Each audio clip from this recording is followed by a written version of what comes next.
Bonjour à tous, j'espère que vous allez bien, que vous avez passé un très bon week-end. Alors on va faire un petit update au niveau des marchés US. Donc je suis actuellement sur le S&P 500. Donc la question que tout le monde se pose cette semaine, bien évidemment, c'est est-ce que nous avons fait le bottom? Alors c'est une question qui est quand même assez difficile à répondre. On n'est jamais vraiment sûr de se dire qu'on a fait, qu'on vient de faire un bottom. Si je dois donner mon opinion, je ne pense pas que nous avons fait le bottom à très long terme. Je parle de très long terme parce que je pense que la descente est quand même très longue. J'ai jamais vécu, par exemple, une descente aussi longue sur les marchés financiers et je ne pense pas que nous ayons fini pour plusieurs raisons. Cependant, je peux avoir tort, bien évidemment. Donc, pour l'instant, moi, j'appelle ça forcément, bien évidemment, depuis ma position, un rebond technique, surtout post, comment dire, expiration mensuelle. Vous savez, on a toujours les expirations mensuelles au niveau des options et ce sont souvent des grosses expirations et donc après justement ces expirations là il y a des probabilités à ce que le marché remonte puisqu'il y a un rééquilibrage et ce qu'on appelle les market makers vont clôturer pas mal de shorts. Donc on a ce rebond. Aussi, je pense que ce rebond a été anticipé surtout par rapport aussi à une anticipation des baisses des taux pour dire qu'une récession est actuellement pricée. Pour moi, la récession, elle n'est pas complètement pricée. Parce que si elle était vraiment pricée, on aurait un effet aussi sur ce qu'on appelle les earnings, donc les résultats financiers. Alors, je vais juste regarder, je vais vous montrer ça. Pour l'instant, au niveau des earnings, on est toujours sur la pente, le ralentissement de la croissance des earnings, mais si on passe dans une récession, généralement, on passe dans le secteur négatif ici. Donc, pour l'instant, on n'est pas du tout dans cette partie-là. C'est pour ça que Michael Burry, dans sa version des faits, il dit que soit on est à mi-chemin, ou soit nous sommes sur le bottom. Donc moi je suis à peu près du même avis. Soit on est à mi-chemin ou soit on est sur le bottom. Mi-chemin, pourquoi? Puisqu'on n'a pas encore pricé, comme je disais, vraiment une récession des earnings, des profits. Alors peut-être que ça ne se fera pas au Q2, peut-être que ça sera au Q3. Ce qu'il faut savoir, c'est que les récessions peuvent être longues, très longues. D'ailleurs, si je reviens, par exemple, parce que justement, pour info, des fois on pense que le marché va pricer la récession avant qu'elle soit officialisée. Vous savez, un peu comme le Covid. Le Covid, ça a été très particulier puisque le Covid, si on revient sur le mensuel, ça sera plus simple puisqu'on aura une vue globale. Le Covid, en fait, la chute a tellement été rapide qu'on a pricé une récession bien avant qu'elle arrive. Elle avait été officialisée, il me semble, pendant l'été. Et parce que le mouvement a été très rapide. Ce qu'il faut savoir, c'est pas parce que nous avons que la récession est officialisée que le marché ne va pas forcément continuer de baisser. Par exemple, si on prend l'exemple, voyez, décembre 2017, de 2007 à juin 2009, donc on a commencé à vraiment la récession en décembre 2007, ce qui était, si je reviens en arrière, quand même assez tôt. Donc vous voyez ici, la récession, elle avait commencé ici et elle a continué jusqu'en donc juin 2000. 2009. Donc, vous voyez, il y a eu quand même tout ça, alors que la récession était déjà là. Donc, beaucoup peuvent se dire, ça y est, c'est pricé, elle est là. Non, pas forcément, puisqu'il y a eu une escalade d'événements et une escalade de pricing de plusieurs événements, dont les Man Brothers, bien évidemment.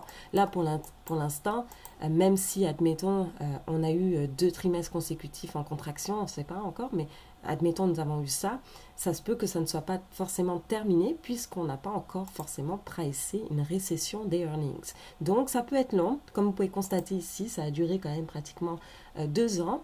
Alors, la récession de 2020, ça a été vraiment, comment dire, spécial. Hein. Ça a été très très court. En plus, on a injecté de l'argent.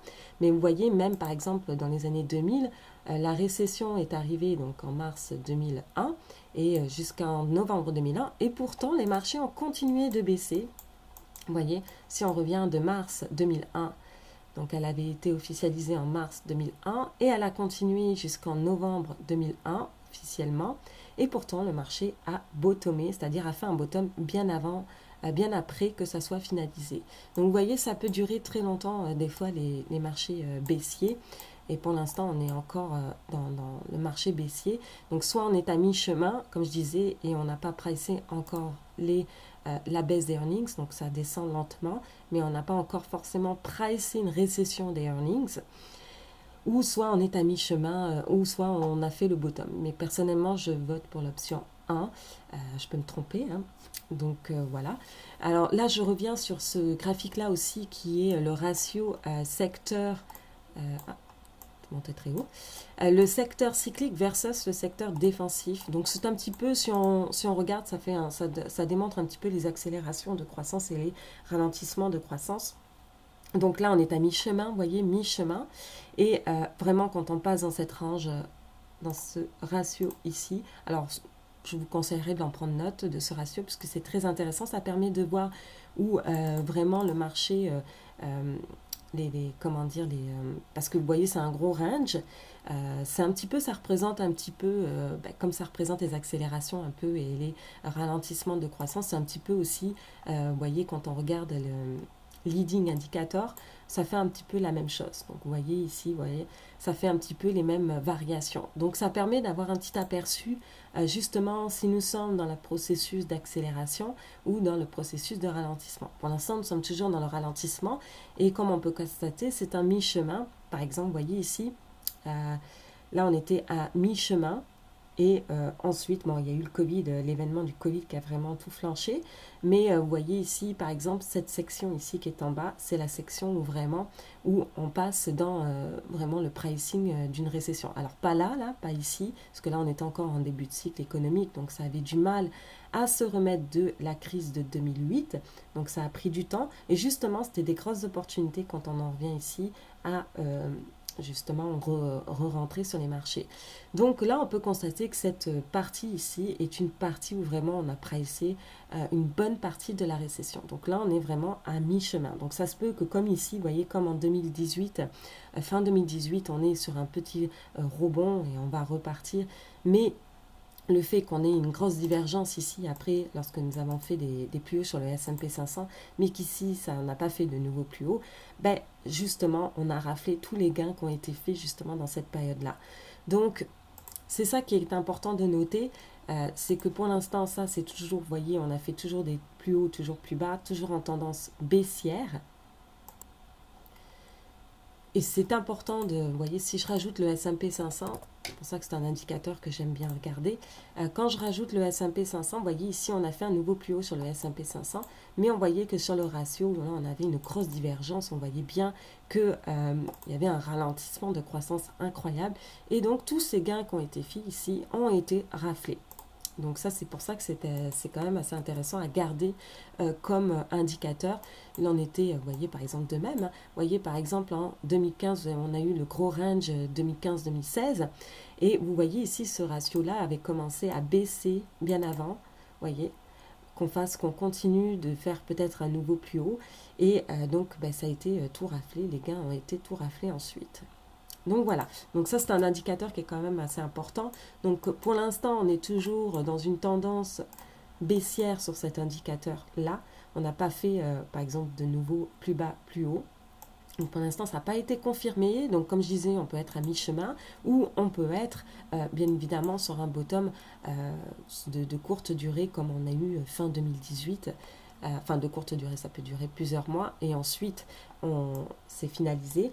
Mais ce qu'on n'a pas par rapport à 2018, c'est qu'on a quand même un niveau d'inflation qui est quand même très important.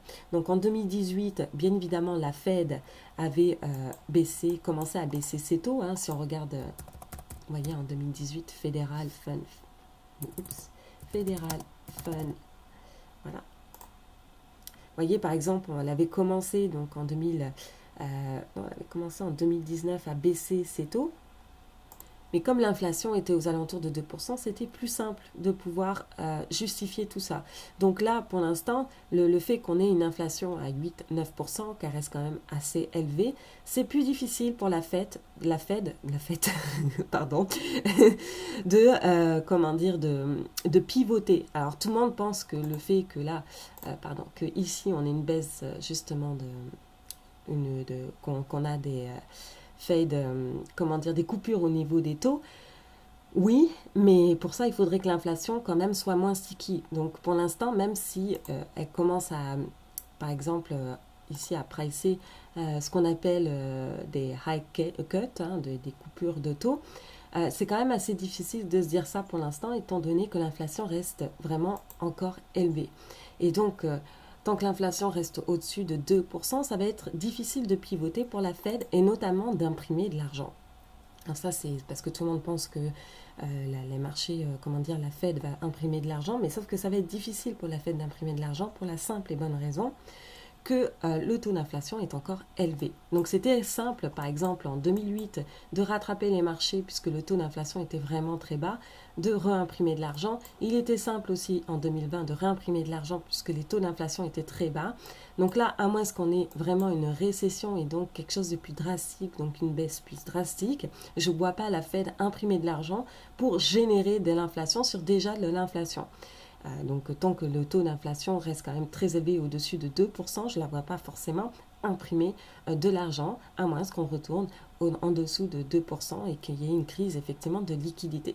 Donc les gens, c'est pour ça aussi que les gens restent positionnés, c'est qu'ils pensent que la Fed arrivera toujours au secours.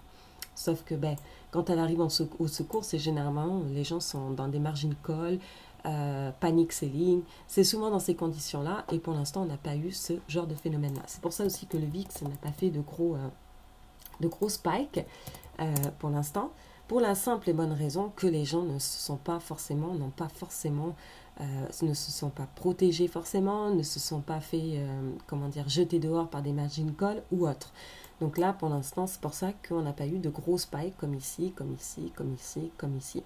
Mais quand les gens vont comprendre que potentiellement, si ça continue de baisser et que la Fed ne viendra pas tout de suite au secours, là, peut-être que ça va piquer un peu plus.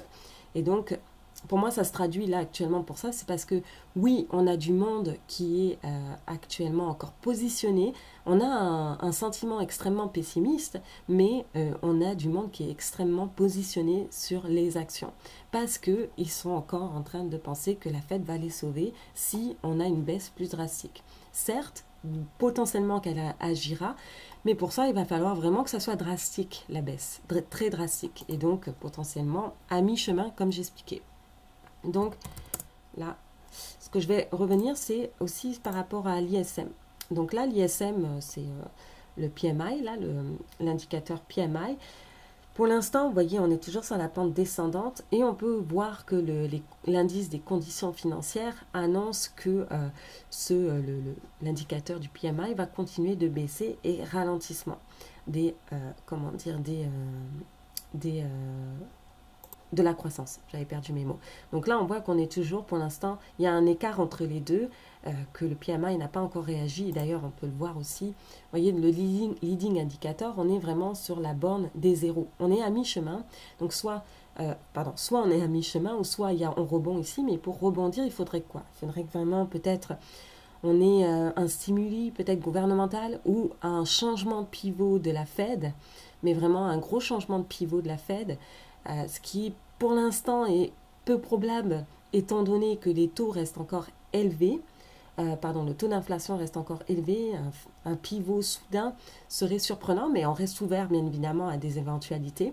Et donc là, vous voyez, c'est soit on est à mi-chemin, donc on est sur la borne des zéros, et donc après on passe dans la borne des négatives, et là on va pricer tout le reste, ou soit effectivement on attend d'avoir quelque chose qui peut nous faire rebondir ici, un changement de pivot, un stimuli gouvernemental ou autre chose qui pourrait vraiment redonner du stimuli. Par exemple, fin 2018, il y avait ce qu'on appelle le asset, je pense que c'est Wall CL, voilà, Total Asset. Vous voyez, fin 2018, vous voyez ici, la Fed avait arrêté avait arrêté le QT, le quantitative tightening, donc à cette époque-là, elle retirait de l'argent, ce qui fait que c'est pour ça aussi que ça a créé pas mal de volatilité sur les marchés financiers.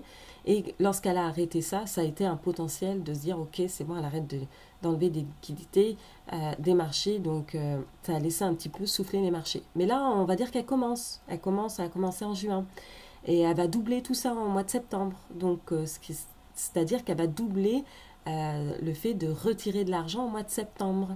Donc peut-être qu'au Q3, comme je disais, ça va se répercuter beaucoup sur les marchés financiers.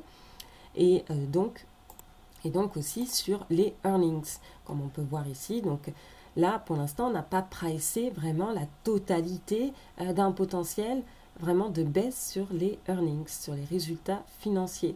Donc c'est pour ça que, par exemple, Michael Burry dit que nous sommes potentiellement à mi-chemin. Donc voilà, donc c'est assez difficile. Donc il y en a qui vont, par exemple, faire du DCA. Donc par exemple, moi j'aime bien le DCA aussi, hein, sauf que j'aime bien que ça soit écarté, mes entrées soient écartées, pas genre faire du DCA à tous les 2% par exemple.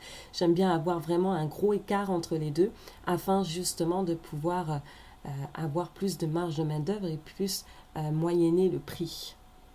Donc il y en a qui ont commencé effectivement. C'est une possibilité de faire ça. Je ne dis pas du tout. Moi, ça m'arrive aussi de le faire. Et notamment sur le Bitcoin aussi, puisqu'on a pas mal plus corrigé sur le Bitcoin. Cependant, je reste du même avis. Si on n'a pas encore vraiment pricé le bottom, il y a des possibilités à ce que le Bitcoin continue de baisser. Surtout que le Bitcoin est quand même assez sensible à ce qu'on appelle la politique monétaire de la Fed, notamment les liquidités. Donc, vous voyez, quand je remets les liquidités de la Fed, bing. Donc, dès qu'on injecte de la liquidité, ça fortifie le mouvement de la Fed. Et vous voyez ici, on a commencé à arrêter à injecter des liquidités et le Bitcoin a baissé, et surtout les actifs de risque d'ailleurs. Mais vous voyez, là, c'est pareil. Les liquidités, vous voyez, le Bitcoin a baissé à partir du moment où on a retiré des liquidités des marchés financiers. Et donc, quand on a stoppé, effectivement, fin 2018, de retirer de l'argent, le Bitcoin est remonté à court terme, sans forcément faire un nouveau plus haut. Donc, il est quand même très sensible, le Bitcoin, aux injections de liquidités. Comme vous pouvez constater ici, vous voyez ici, en 2012, la Fed a continué d'injecter des grandes liquidités sur les marchés financiers et donc cela a encouragé le Bitcoin à faire vraiment des gros mouvements haussiers. Donc voilà, donc pour l'instant, je vous rappelle qu'ils vont doubler leur retrait de liquidités au mois de septembre, ce qui est juste seulement dans un mois et une semaine. Donc je resterai quand même assez vigilant puisque ça risque de créer de la volatilité un peu plus sur les marchés, notamment sur les actifs de risque, puisque les actifs de risque sont encore plus dépendants des liquidités des marchés. Et notamment aussi, là on voit que les taux longs, par exemple, continuent d'être, vous voyez, même si on a le repli ici, on est quand même toujours en tendance haussière à moyen terme sur les taux. Et c'est pareil, si les taux montent à cause de l'inflation, et non pas à cause de la croissance, par exemple. Donc, quand les taux montent grâce à la croissance, c'est bon pour le Bitcoin. Mais si les taux montent à cause de l'inflation, c'est pas très bon non plus pour tout ce qui est les actifs spéculatifs, puisqu'ils sont dépendants de tout ce qui est un petit peu liquidité. Donc voilà, c'est tout pour aujourd'hui. Donc, si vous avez aimé la vidéo, n'hésitez pas à mettre un pouce. Et nous, on se retrouve une prochaine fois.